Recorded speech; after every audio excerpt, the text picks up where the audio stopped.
Awesome. Thanks. So, as you mentioned, I'm Will. I'm a contributor to the Lido DAO and the Node Operator Mechanisms work stream. And today I'll be talking to you about the simple DVT module. But we have a really exciting update this week because the module has officially been deployed on mainnet. And so this is the culmination of lots of great contribution from a number of Lido DAO contributors, lots of conversations with people involved within the DAO themselves. A huge thanks to all the infrastructure providers, especially related to testnets that have made this possible, and then definitely also to the OBOL and SSV network teams, which are the two DVT providers whose infrastructure and technology is being used to run these testnets, and hopefully will be starting to populate clusters on mainnet within the next few weeks. So last week, the Aragon vote passed.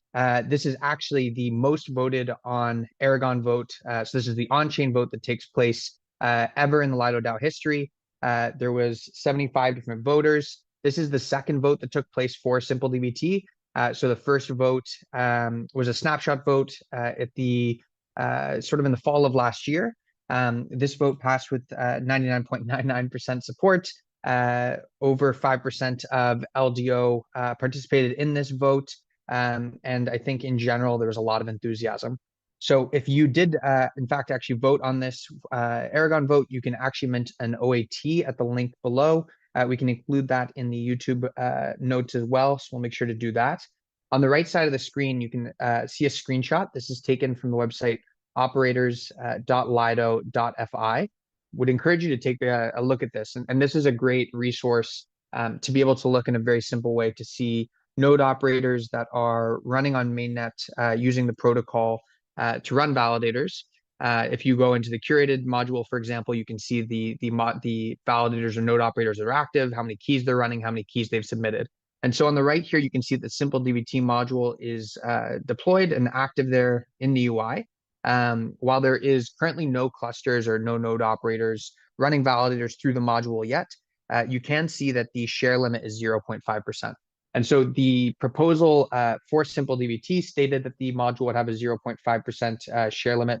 And so the way this will work in practice is that as clusters are added to mainnet and eventually start to deposit keys to the Simple DVT node operator registry, as their key limits are raised, the stake allocation will flow first to the Simple DVT module as long as there are keys deposited to the key limits are raised, and then stake would flow back to the curated module as a fallback.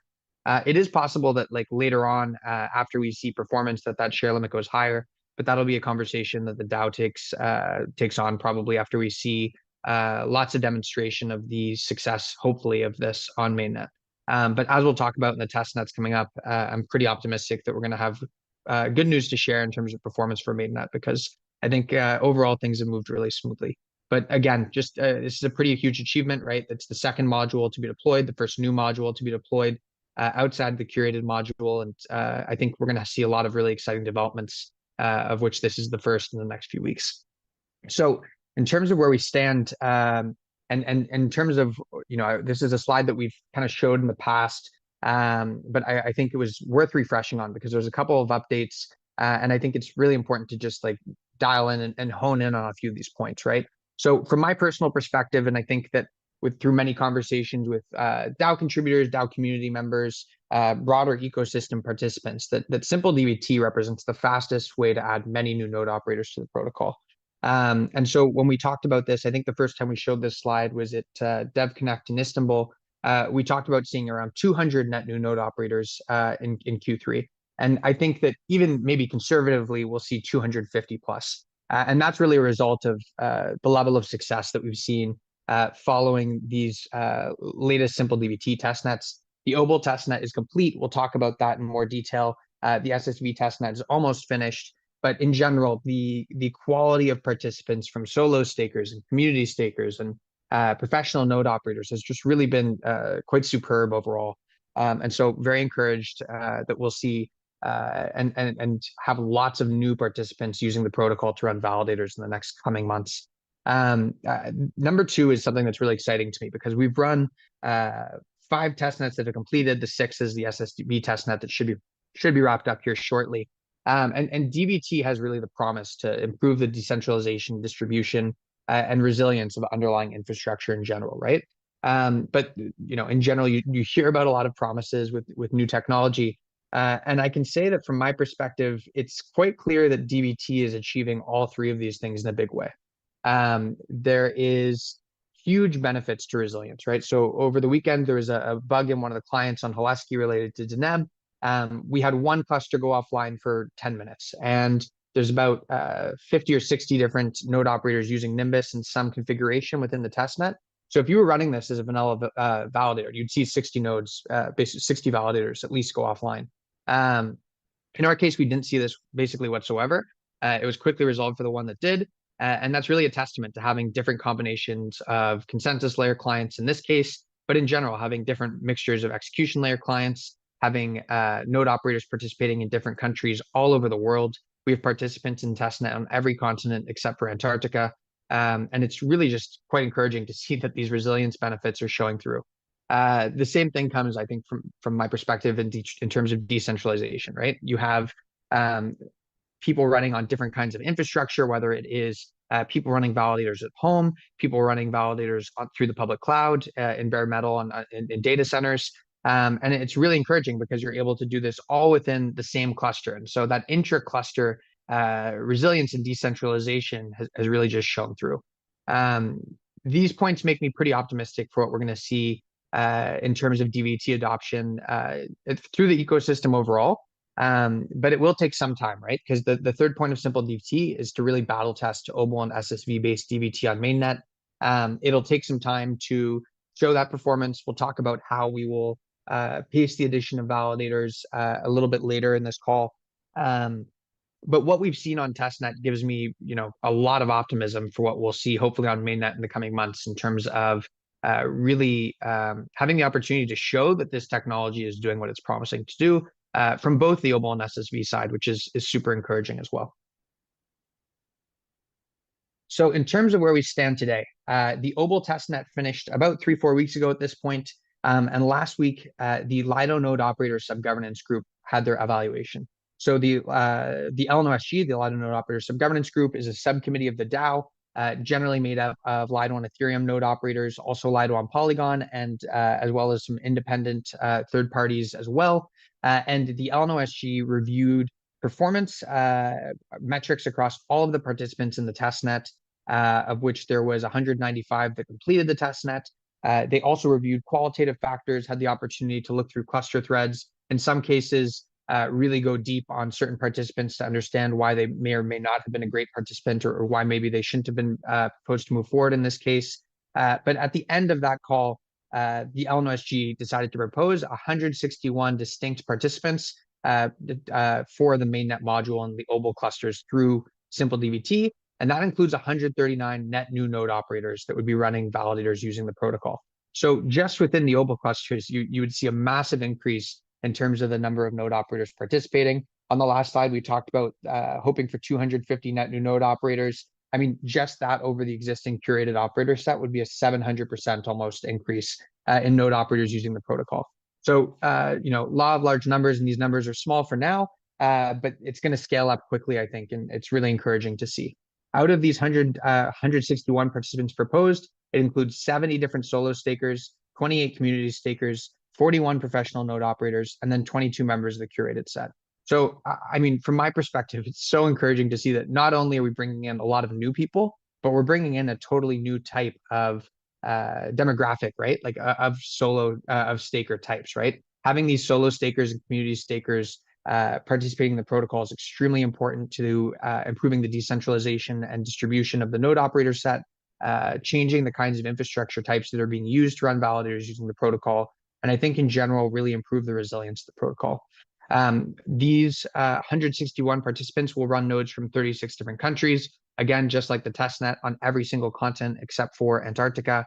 And the timing in terms of these clusters, we would expect them to go live on mainnet running validators, likely within late March, potentially right at the beginning of April, and then cohort 2 likely starting end of April, beginning of May. That will pend performance results, and I'll talk a little bit more about that. So in terms of the pacing, there will be two different cohorts, and the NOCC has proposed two different cohorts so far. So the proposal calls for 24 initial clusters to be launched, 12 with OBOL, 12 with SSV.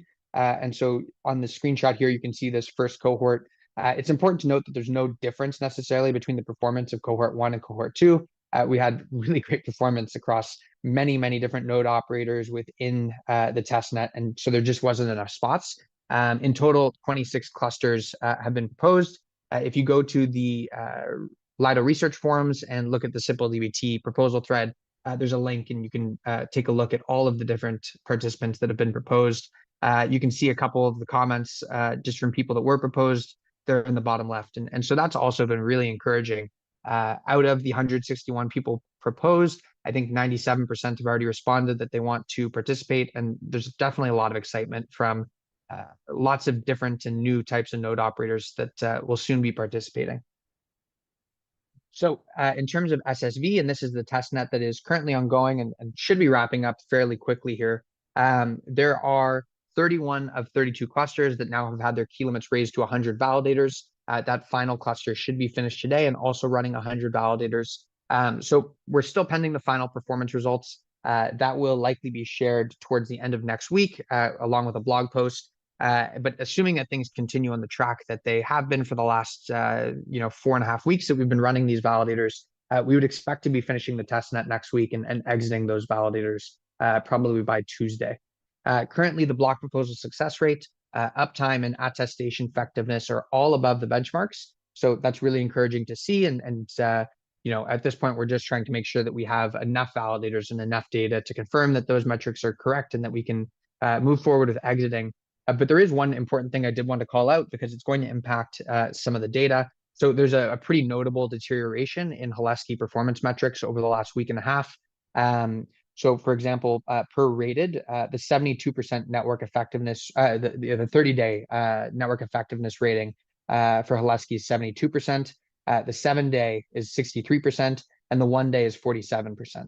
And so that compares to the OBOL trial, which wrapped up in one of our last presentations. We talked about all the performance metrics there, but their performance period had a 79% rating. So even if you just compare the 79% versus the 72% of the last 30 days, that does sort of change things. And when the network performs at a deteriorating level, that also impacts validator performance.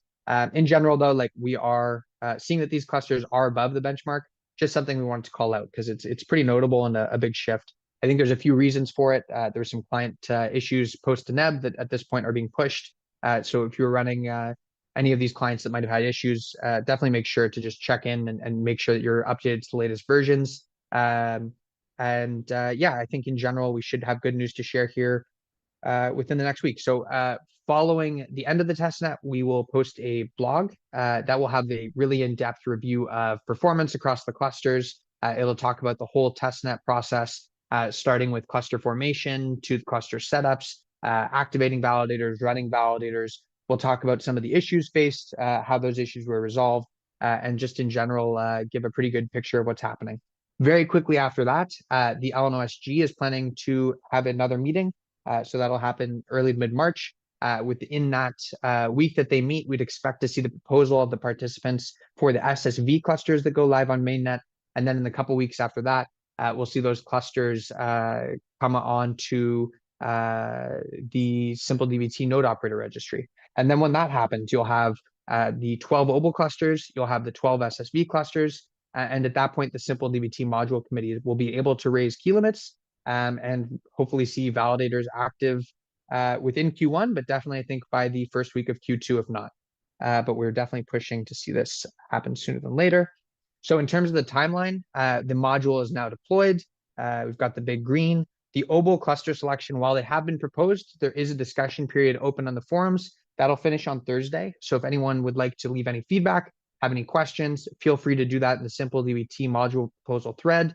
In general, assuming that the proposal has no issues, we would start bringing OBOL participants into the Discord, into specific threads for mainnet, likely at the beginning of next week, and they would start the process of setting up their multi-sigs, getting all of the addresses that they'll use verified, and then also get the process rolling to get DKGs started, get their keys submitted to the registry, and then soon be ready to have their key limits raised and run these validators on mainnet.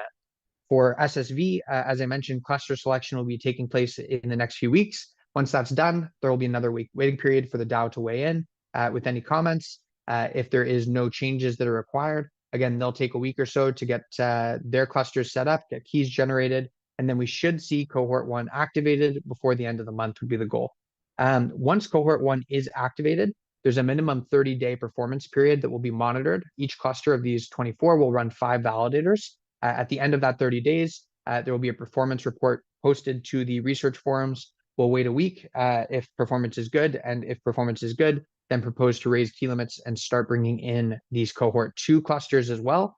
Every 30 days for the first quarter, basically, of the lifespan of a cluster, there will be a research, or not research, but rather a performance report posted to the research forums. And then consistently and transparently after that, performance will be available.